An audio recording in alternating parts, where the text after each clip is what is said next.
Hello everyone, welcome back to my YouTube channel happy hours. ఈరోజు special ఏంటో తెలుసా? Karnataka famous బిసిబెల్లాబాత్. Easy ప్రాసెస్లో ఎలా చేసుకోవాలో చూసేద్దామా? ముందుగా రైస్ని, కందిపప్పుని మినిమం 1 అవర్ అన్న నానబెట్టుకోవాలి.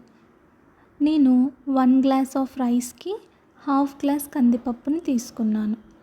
ఎలానో వెజిటేబుల్స్ అన్నీ వేస్తాం కాబట్టి క్వాంటిటీ ఎక్కువ అయిపోతుంది. మామూలుగా చిన్నపిల్లలు వెజిటేబుల్స్ ఎక్కువ ఇష్టపడరు. వాళ్ళకి ఇలా చేసి పెడితే బాగా తినేస్తారు. ఇక్కడ నేను సింగిల్ పార్ట్ బిసిబెల్లాబాత్ని చూపించబోతున్నాను. అంటే ఒకేసారి ప్రాసెస్ మొత్తం అయిపోతుంది. ఇప్పుడు కుక్కర్ తీసుకొని అందులో 2 టేబుల్ స్పూన్స్ ఆయిల్ వేశాక ఆవాలు, జీలకర్ర,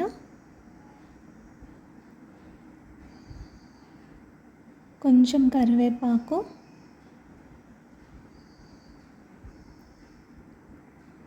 2 మీడియం సైజ్ ఆనియన్స్ వేసి కాసేపు ఫ్రై చేయండి. తర్వాత ఒక 6 to 8 పచ్చిమిర్చిని యాడ్ చేసుకొని ఇంకాసేపు ఫ్రై చేయండి. కొన్ని క్యారెట్ ముక్కలు,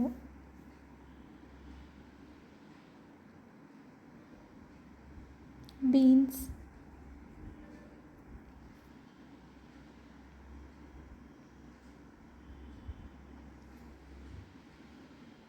పొటాటోని వేసుకొని ఇంకాసేపు ఫ్రై చేయండి. బఠానీ, శనగలు, అలసందలు ఇవన్నీ ముందే నానబెట్టేసుకున్నాను. మీకు కావాలంటే మీకు ఇష్టమైనవి ఏవైనా యాడ్ చేసుకోవచ్చు. జనరల్గా ఇది చాలా హెల్తీ ఫుడ్ కాబట్టి మ్యాక్స్ వెజిటేబుల్స్ అన్నీ వేసుకోవడానికి ట్రై చేయండి. జనరల్గా బిసిబెల్లాబాత్ చేయడానికి చాలా ప్రాసెస్సే ఉన్నాయి.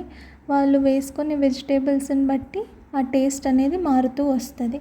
ఇక్కడ నేను చాలా సింపుల్గా చూపించాను. ఒకసారి ఇలా కూడా ట్రై చేసేయండి. రుచికి తగ్గట్టు ఉప్పు, పసుపుని వేసి ఇంకాసేపు ఫ్రై చేయండి.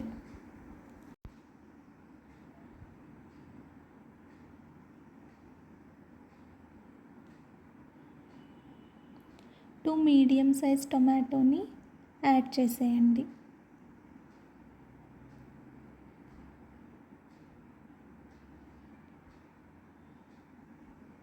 తర్వాత కొంచెం కారంని యాడ్ చేయండి.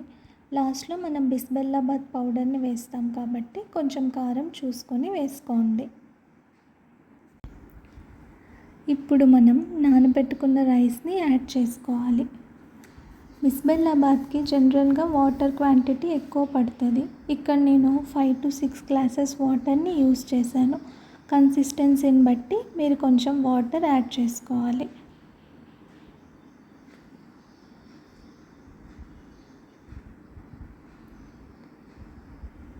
5 to 6 విజిల్స్ వచ్చే వరకు కుక్ చేసేయండి.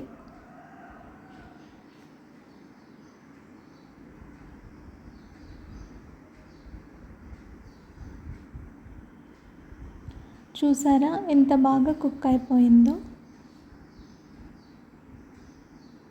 ఇప్పుడు లాస్ట్లో కొంచెం చింతపండు రసాన్ని యాడ్ చేసుకోవాలి. బాగా మిక్స్ చేసుకున్నాక